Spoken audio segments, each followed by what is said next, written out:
आज की इंग्लिश की क्लास में आप सीखने वाले हैं वाक्य बनाना।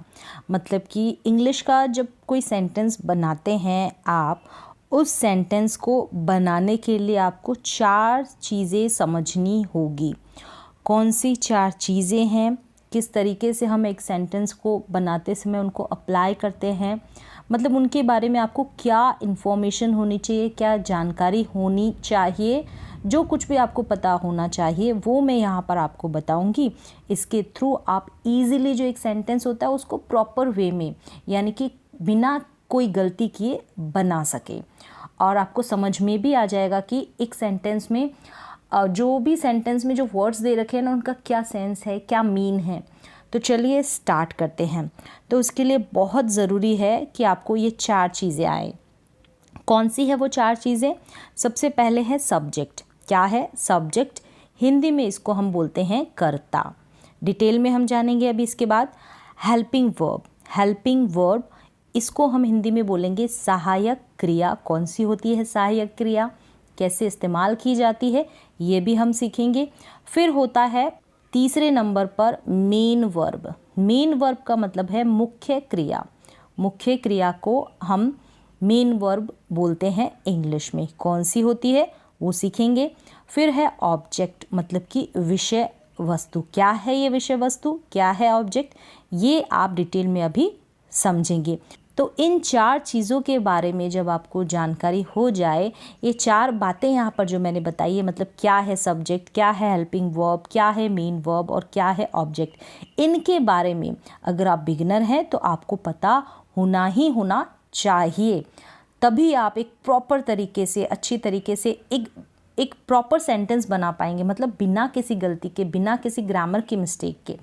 तो चलिए स्टार्ट करते हैं। सबसे पहले हम सीखते हैं सब्जेक्ट। जब भी आप सेंटेंस बनाएंगे तो ये शॉर्ट में लिखा रहेगा एस। जब भी आप टेंसेस सीखेंगे तो भी अगर आप टेंसेस सीख रहे हैं ना, तो उससे पहले आपको इसकी भी नॉलेज होनी चाहिए। टेंस तो आप सीखते ही हैं, टेंस को सीखने के लिए, इंग्लिश को बोलने के लिए, लिखने के लिए बहुत ज़रूरी है, ठीक है। तो सबसे पहले ये एस। एस का मतलब होता है सब्जेक्ट, शॉर्ट में लिखा है। इसको हम हिंदी में कहेंगे कर्ता, यानी कि काम को करने वाला। सरल भाषा में क्या कहेंगे, काम को जो करता है उसको हम सब्जेक्ट बोलते हैं। अब बार बार ज़रूरी नहीं है कि आप कर्ता बोले, आप सब्जेक्ट बोले सीधे से। मतलब कि जो काम होता है, कार्य होता है, किसके द्वारा हो रहा है, ये बताता है सब्जेक्ट। मतलब कि वो जो होता है ना काम करने वाला, उसको हम बोलते हैं सब्जेक्ट। क्लियर है? अब कौन कौन से होते हैं सब्जेक्ट?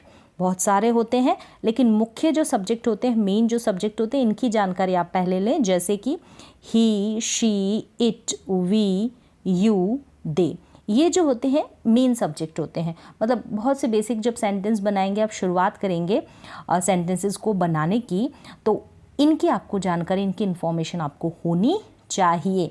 कैसे इनका इस्तेमाल किया जाता है, क्या इनका हिंदी में मीन होता है। चलिए थोड़ा सा हम जान लेते हैं इनका मतलब हिंदी में। थोड़ा बहुत आपको पता होना चाहिए। जैसे कि सबसे पहले ही का अगर हिंदी में मीन देखें तो वह होता है। क्या होता है? वह। और इसका इस्तेमाल आप सिर्फ मेल के लिए करेंगे, पुरुष के लिए, ठीक है। और फिर है शी। इसका मतलब भी वह होता है हिंदी में, लेकिन इसका इस्तेमाल आप करेंगे फीमेल के लिए, यानी कि स्त्री के लिए, किसी भी लड़की के लिए हम इसका यूज़ करते हैं शी का। क्लियर हो गया? ही और शी अगर आप बिगनर हैं तो ये भी आपको पता होना चाहिए। इसके बाद है इट। इट भी क्या है? सब्जेक्ट है। इट भी सब्जेक्ट है। अब इट में कौन कौन है? एनिमल्स भी हो सकते हैं, ठीक है, जानवर, बर्ड्स हो सकती है, पक्षी जो होते हैं वो भी हो सकते हैं, नॉन लिविंग थिंग्स होते हैं ना, जैसे कि निर्जीव वस्तुएं, निर्जीव जो चीज़ें होती है, जैसे पेन हो गया, बुक हो गया, ठीक है, डॉग आ गया एनिमल्स में, कैट, ऐसे इस तरीके के और भी बहुत सारे सब्जेक्ट ये इसमें आते हैं इट में। तो इट का यूज़ हम इन सब के लिए करते हैं, निर्जीव चीज़ों के लिए, जानवरों के लिए, पक्षियों के लिए, और भी किया जाता है मौसम के लिए। ये आप आगे समझेंगे, लेकिन आपको अभी शुरुआत यहाँ बेसिक से करनी है। चलिए अब आगे चलते हैं। आगे क्या है? यू। यू को हिंदी में हम कहते हैं तू, तुम या आप। क्या कहेंगे? तू, तुम या आप। और वी को हम कहेंगे हम, या फिर सब यानी हम या हम सब, इस तरीके से दोबारा से रिपीट हो गया है हम सब या हम, इस तरीके से हम इसको कहेंगे। वी का मतलब हो गया हम या हम सब, ऐसे समझ ले आप। फिर है दे का हिंदी में मीन होता है वे सब। अब यहाँ पर भी वापस से रिपीट हो गया, वे सब या वे, ऐसे नहीं, वे सब या वे, यहाँ पर एक कॉमा गलत लग गया है, वे सब या वे, हम सब या हम, इस तरीके से है। तो ये बीच में से कॉमा हटा देंगे आप तो आपको क्लियर समझ में आ जाएगा। क्लियर हो गया। वी का मतलब हम या हम सब, दे का मतलब वे या वे सब। आगे हम चलते हैं। आगे क्या है थोड़ा सा यहाँ पर मैंने डिटेल में आपको बताया, जैसे कि मैं, तुम, आप, रोहन, कोई भी नाम, रोहन, सीता, गीता, इस तरीके से, मेरा भाई, मेरा दोस्त, मेरी बहन, मेरी मम्मी, उसके पापा, उसका भाई, इस तरीके से, वह, किताब या फिर बिल्ली, कोई भी, ये सारे क्या होते हैं, ये सारे के सारे सब्जेक्ट होते हैं। ठीक है, जो काम को करता है, जो काम को करता है इस सेंटेंस में। अब किस तरीके से हम पहचानेंगे, पहले आप पूरी इन्फॉर्मेशन ले लें, subject, object, helping verb, main verb, उसके बाद आपको इजीली समझ में आ जाएगा सब्जेक्ट क्या है, ऑब्जेक्ट क्या है। तो चलिए कुछ सेंटेंसेस देखते हैं एग्जाम्पल के लिए, ताकि इसके बाद आपको और क्लियर हो जाए सब्जेक्ट को पहचानना वाक्य में। अब यहाँ पर कुछ एग्जाम्पल्स है, जैसे कि पहला सेंटेंस है रोहन खेलता है, हिंदी में फिर इंग्लिश में है। रोहन खेलता है, इंग्लिश में बनाया है रोहन प्लेज। ठीक है, रोहन प्लेज। तो यहाँ पर खेलने का काम, जो काम है ना वो है खेलना। तो खेलने का काम कौन कर रहा है, किसके द्वारा किया जा रहा है, रोहन के द्वारा। किसके द्वारा किया जा रहा है, रोहन के द्वारा, यानी कि रोहन काम कर रहा है। तो काम करने वाला जो करता है उसको हम बोलते हैं सब्जेक्ट। तो यहाँ पर रोहन जो है वो है सब्जेक्ट। और सेंटेंस में अगर आप ऐसे थोड़ा बहुत पहचाने ना, तो शुरुआत में होता है सब्जेक्ट। ठीक है, तो शुरुआत में मिलेगा ये आपको सब्जेक्ट। अब है एक और सेंटेंस कि वह स्कूल जाता है, स्कूल जाने का काम हो रहा है। क्या काम हो रहा है, स्कूल जाने का। कौन जाता है, वह जाता है। तो वह यहाँ पर है सब्जेक्ट, यानी कि ही यहाँ पर है सब्जेक्ट। अब यहाँ तक आपको क्लियर हो गया होगा, सब्जेक्ट आप पहचान गए होंगे। तो इस तरीके से आप प्रैक्टिस करें। नेक्स्ट अब हम चलते हैं, एक और सेंटेंस है, एग्जाम्पल देखें। जैसे कि पतंग आसमान में उड़ती है। पतंग है ना, काइट, निर्जीव चीज़ है, नॉन लिविंग थिंग है। तो यहाँ पर द काइट, कौन उड़ती है आसमान में, यानी कि आसमान में उड़ने का काम कौन करता है, यहाँ पर काइट करती है, पतंग करती है। तो पतंग भी यहाँ पर, द काइट भी यहाँ पर क्या है, सब्जेक्ट है। अब द का यहाँ पर सेंस अलग से है, अब इसको मैं डिटेल में नहीं समझाने वाली। ये एक आर्टिकल होता है, कहाँ कहाँ लगता है, तो ये भी आप इसके बाद, ये बेसिक सी जानकारी है, ये भी आप आगे सीख सकते हैं। तो यहाँ पर आपको बताना है मुझे सब्जेक्ट। तो सब्जेक्ट क्या है यहाँ पर, द काइट, यानी कि पतंग। तो कोई भी सब्जेक्ट हो सकता है कि एनिमल्स, बर्ड्स, कोई भी जिसके द्वारा जो काम किया जा रहा है ना, वो वहाँ पर सब्जेक्ट होगा, जो सेंटेंस होगा ना वहाँ पर। तो चलिए यहाँ तक क्लियर हो गया। अब आगे हम चलते हैं हेल्पिंग वर्ब की तरफ। हेल्पिंग वर्ब मैंने हिंदी में बताया, हेल्पिंग वर्ब का मतलब होता है सहायक। हेल्प का मतलब होता है सहायता करना, तो सहायक क्रिया जो काम में सहायता करती है। जैसे कि कुछ एग्जाम्पल देखें आप, एग्जाम्पल नहीं, यही हेल्पिंग वर्ब है। जैसे कि इज़ हो गया, आर, एम, कई बार सेंटेंसेस में आप देखते हैं ना, was, were, will, have, has, have, had, और भी बहुत सारे हेल्पिंग वर्ब्स होती है।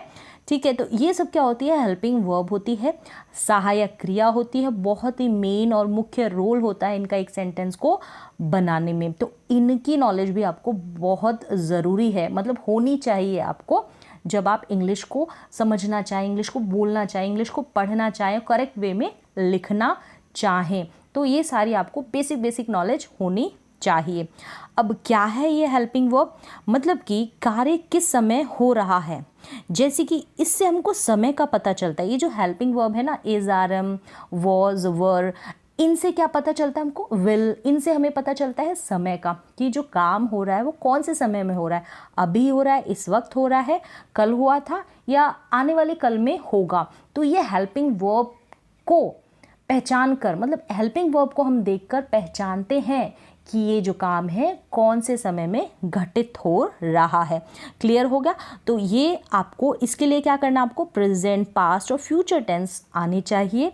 अगर आपने प्रेजेंट, पास्ट और फ्यूचर टेंस सीख लिया है ना, तो आप अपनी बात को इंग्लिश में लिख सकते हैं, बोल सकते हैं, कोई भी स्टोरी क्रिएट कर सकते हैं। तो ये भी आप सीखें ज़रूर सीखें। ठीक है, शुरुआत है, ये बेसिक नॉलेज है, मतलब टेंसेस आपको आने चाहिए।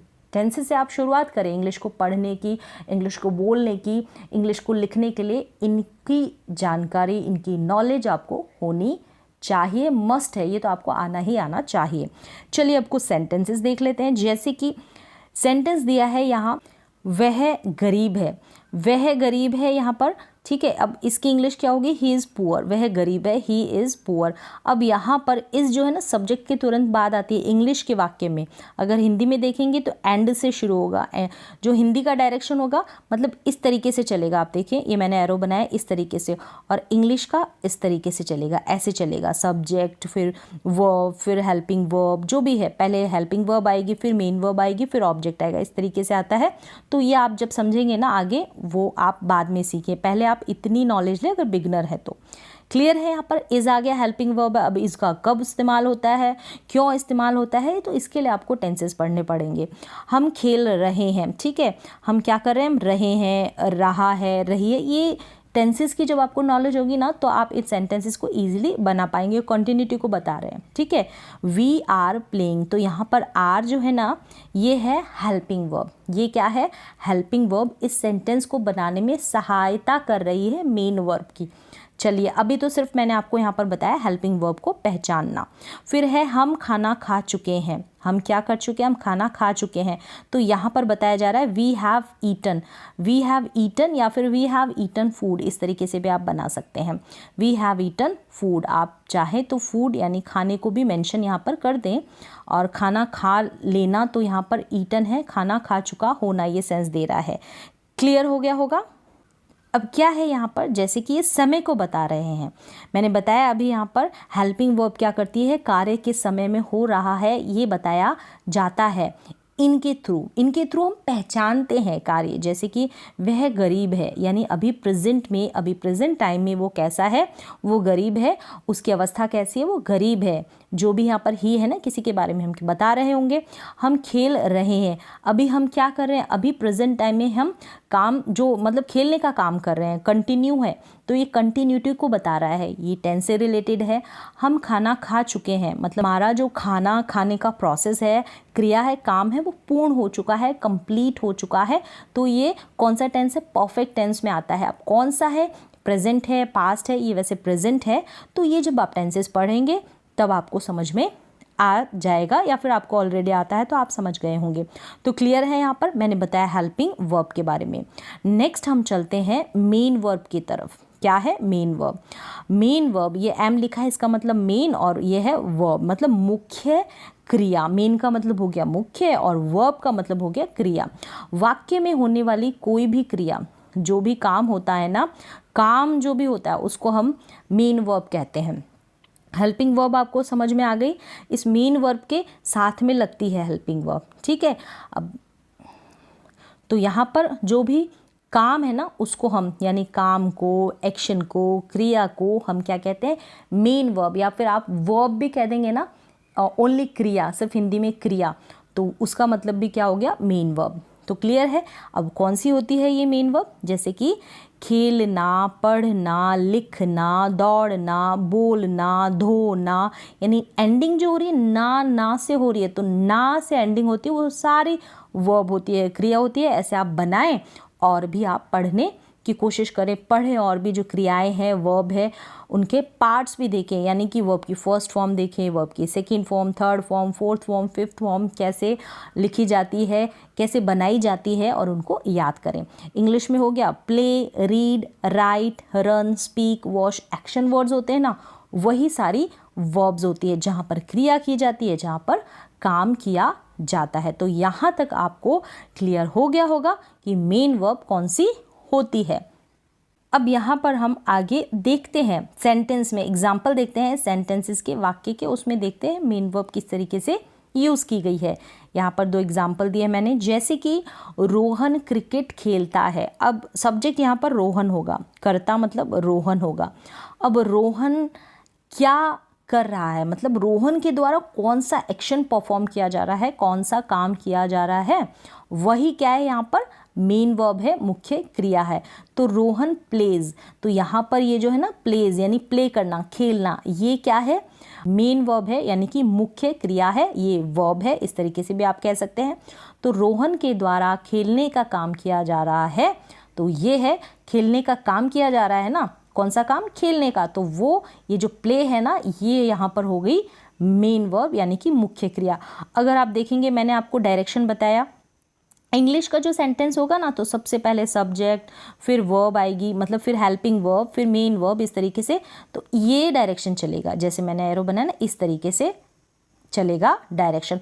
और हिंदी में उल्टा हो जाता है, हिंदी में अगर आप ढूंढेंगे ना क्रिया कौन सी है, मतलब कि सब्जेक्ट कौन सा है, वर्ब कौन सी है, मेन वर्ब कौन सी है, हेल्पिंग वर्ब क्या है, ये सब यहाँ से शुरू होगा, इसका यहाँ से शुरू होगा, इस तरीके से ये डायरेक्शन चलेगा। ऐसे हिंदी में उल्टा चलेगा और इंग्लिश में जब भी आप सेंटेंसेस को ट्रांसलेट करें तो धीरे धीरे जैसे करेंगे वैसे आप सीखेंगे।